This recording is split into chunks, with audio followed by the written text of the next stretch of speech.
Fanazala Jibril wa qala inna Allah amara an yunazzala minal malaikat 70,000 malak fayusallu ala Muawiyah bin Muawiyah al-Laythi. Jibril turun mengatakan kepada Rasulullah SAW bahwa Allah memerintahkan 70,000 malaikat turun untuk menyembahyangkan jenazah. Malaikat diperintahkan 70,000 untuk ikut menyembahyangkannya.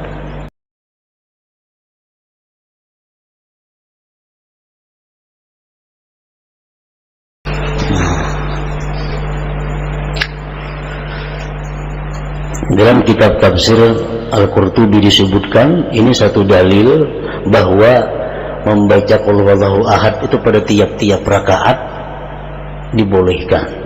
Ada makruh.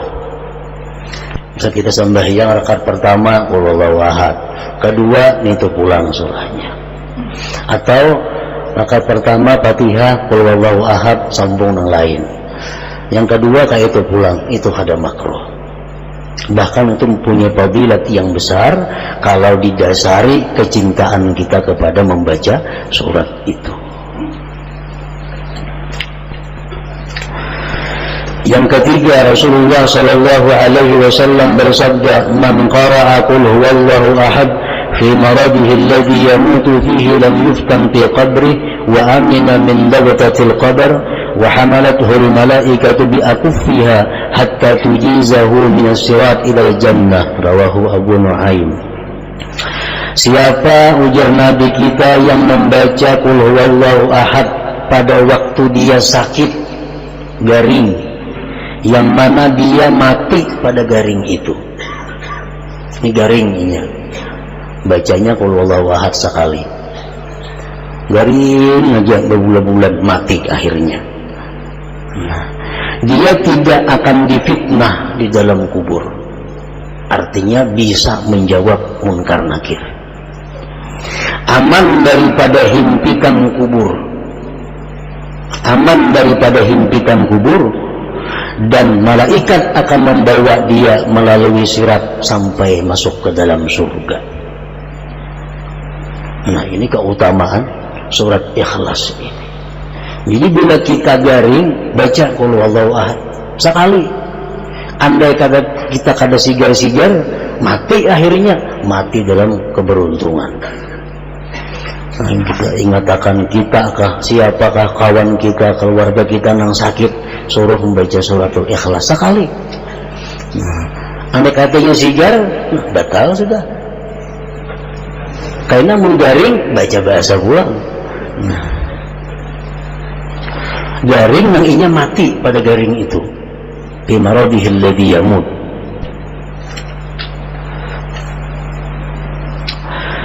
Yang keempat, Rasulullah SAW bersabda setelah beliau didatangi seorang laki-laki yang mengeluhkan kepada Rasulullah tentang kesempitan hidup, kefakiran. Menurutnya, wahai Rasulullah, hidup ini fakir, rezeki sempit.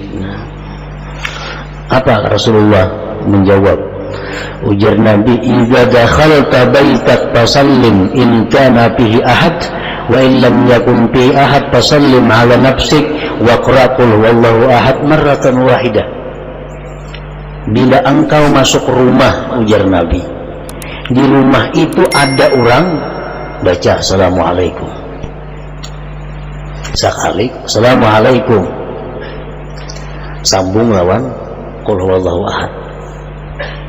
Kalau di rumah itu kalau ada orangnya, kita masuk rumah kita, Assalamualaikum wa ala ibadillahi sholihin, sambung Qul Huwallahu Ahad sekali.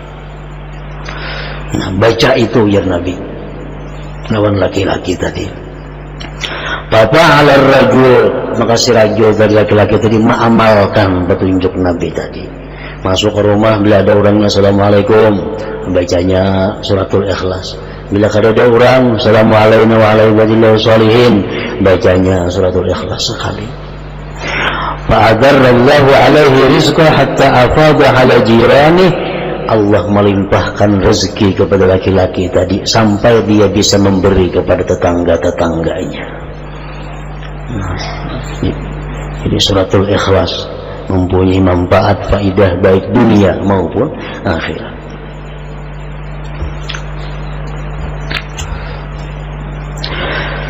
Yang kelima, disebutkan lagi tentang faidah fadilat surah Qul Huwallahu Ahad ini. Annahu kana Jibril alaihi salam ma'ar Rasul alaihi salatu wassalam id aqbala Abu Dzar al-Ghifari faqala Jibril hadza Abu Dzar qad aqbal. Sewaktu Nabi kita berjalan bersama Jibril alaihi salam, tiba-tiba datang sahabat Nabi yang bernama Abu Dzar al-Ghifari. Ujar Jibril, nah Abu Dzar datang wahai Rasulullah. Ujar Nabi, awat ta'rifuna, ikang kenal kalawan Abu Dzar itu. Kan Jibril biasa kalau datang ke itu cuma Nabi urusannya. Setelah ketemu Nabi sampaikan wahyu boleh. Ini kada ujar Jibril, Abu Dzarin datang. Ujar Nabi kan tahu kalawan Abu Dzar itu wahai Jibril. Jibril menjawab, huwa ashharu indana minhu indakum. Di kalangan malaikat Abu Dzar lebih terkenal daripada kalangan manusia. Abu Dzar kalau di malaikat wahai Muhammad terkenal lebih daripada di bumi ini. Bersabda Nabi kita, berkata Nabi kita, bimaza nala hadhihi fadilah. Kenapa dia mencapai ini fadilat wahai Jibril? Keutamaan ini dengan sebab apa dia capai? Jibril menjawab, likasrati qiraatihi qul huwallahu ahad, karena Abu Dzar ini banyak membaca qul huwallahu ahad.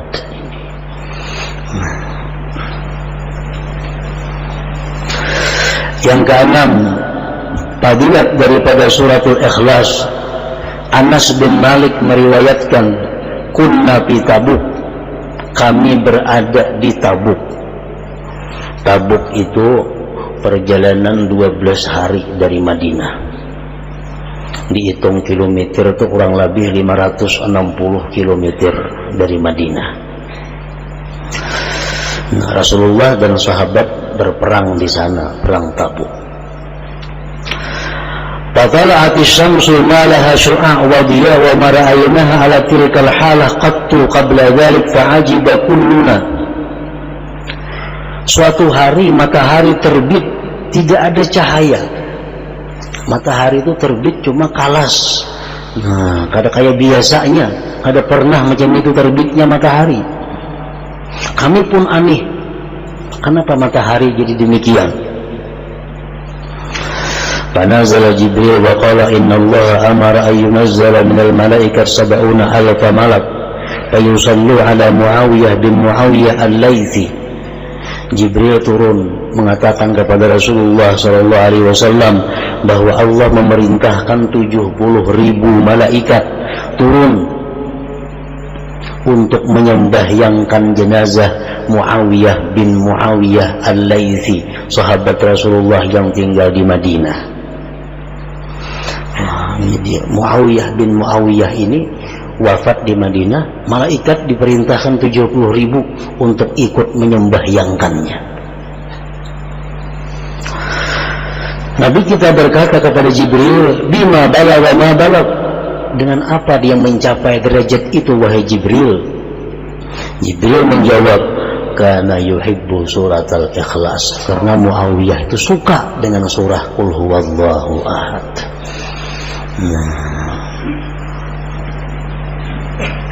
Jadi mencintai surah Qul Huwallahu Ahad, suka membaca surat Qul Huwallahu Ahad. Ini akan menyelamatkan kita dunia dan akhirat, dan membahagiakan dunia akhirat.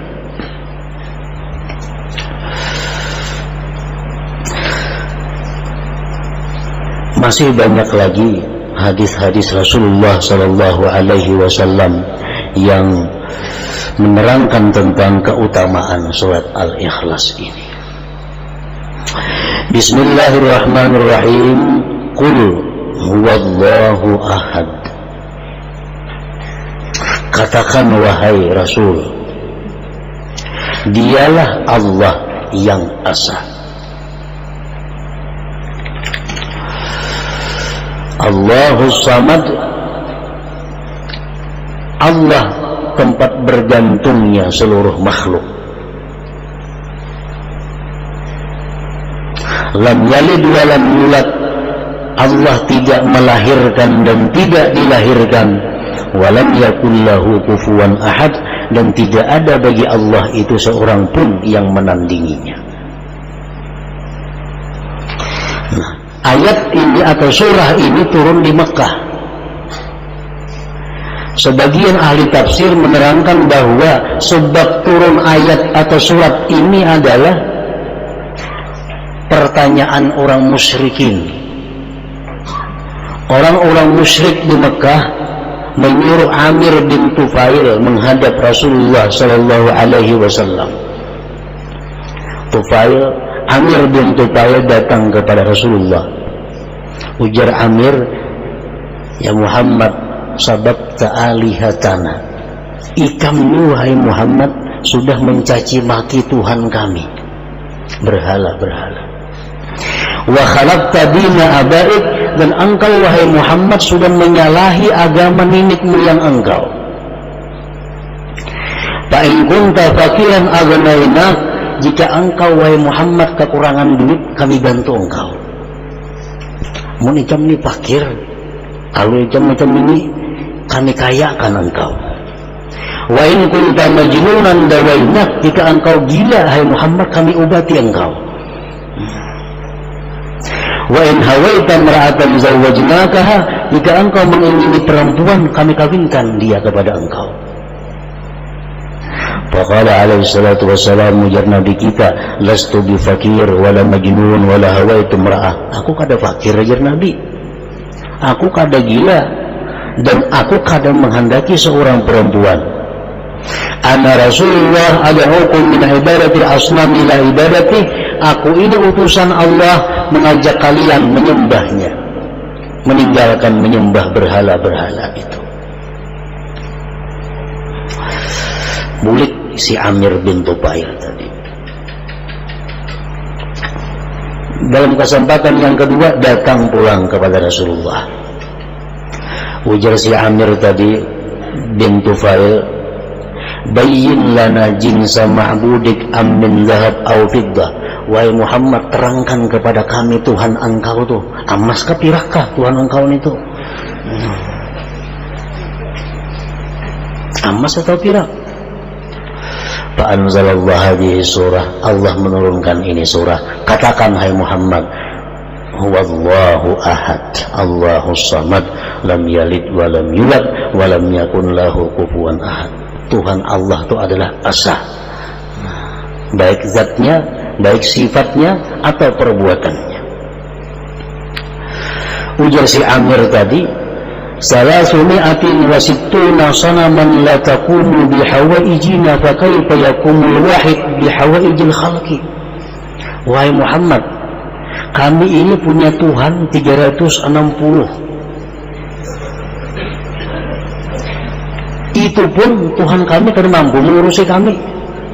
Ada yang kelaparan, ada yang fakir, ada yang sugih, macam-macam.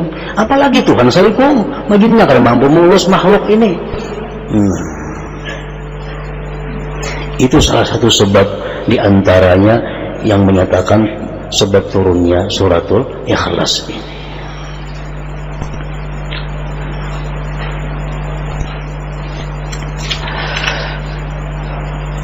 Qul, katakan wahai Rasul, huwallahu ahad, Allah itu adalah asa, baik zatnya, sifatnya, tidak ada seorang pun yang bersifat seperti sifat Allah. Baik perbuatannya, tidak ada perbuatan selain daripada perbuatan Allah subhanahu wa ta'ala. Allah itu asa, Allah itu satu, zatnya satu, sifatnya satu, dan perbuatannya satu. Arti sifatnya satu apa? Kadada orang bersifat macam sifat Allah, kadada perbuatan selain perbuatan Allah subhanahu wa ta'ala. Qul huwallahu